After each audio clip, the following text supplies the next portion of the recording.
tỷ chứ chiến tranh mà nữ yên mua tiền thế yên mua cho tỷ chứ của mù lò sẵn run đủ thế hỏng điện tên nó lò ba cho tên mình của trở cái chọn nhẹ thế ba bê tên mình điện tên ý yo mỗi tụ tỷ chứ tờ ba ý tụ mê nhỏ ta tỏ mò nửa luôn chứ tư yo tua tư qua chỉ tờ ba lại chùa yo mua xì lò tua cho xe lợi sư để xì mỗi tụ tỷ chứ nửa tao chữ một trò hậu trả và tụ mê nhận sai đỡ bù mà ở trong nửa chia ly rong lại mà tụ tỷ chứ nửa chữ lò rồi giàu plop bế bọn được ta xin nó nửa chữ lò ba tụ mê nhỏ đỡ có tỷ ó mà yo bỏ ít từ tỷ chữ và ya sản luôn đủ thiên mua tên mình lỡ thay tàu và cho tỷ chữ và ya sản luôn đủ ta xin nó mà nhiệt nút nhiệt nó camera hiện đại mà lỡ bé tên mình mà tên rõ bé chỉ bỏ để xí khó nó mà yo lỡ cho mua lưu công thay cho lò thay mà lỡ bỏ rồi nó mà khó nó mà chơi bé bỏ mà nữ yên yo ở từ tỷ chữ chính sang và ta tỏ ya đa họ tỷ bé mà giờ yang kỳ lon điệt tê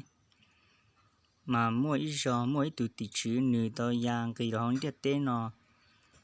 đừng kỳ lon chờ cho họ điệt tê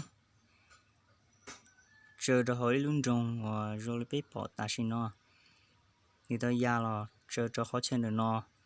thiên nữ chỉ li ya một lời mà một tiếng nữ thiệt lo sau thì xí mà tôi chỉ bỏ nữ lời cho họ nữ tỷ chữ mà nữ ya rồi nó bé gì bỏ chỉ tao nữ rồi bỏ mấy thằng nữ là chơi chứ tiếp lỡ mà ya tao rồi robot và mỗi từ chính này nữ ta tỏ chơi lúc chơi một đứa khó nó mà mỗi lúc chơi lo tiêu lòn rồi từ chính này nữa thì xí mỗi từ tỷ chữ chơi lên lòn mua từ chính này lòn gà rồi sao lại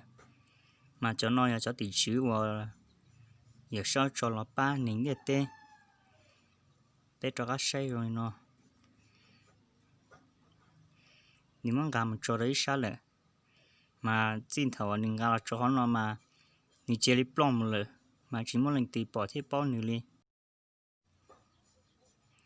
mà tỷ chi mà giờ ya chơi ít từ tu trò mày cả cá,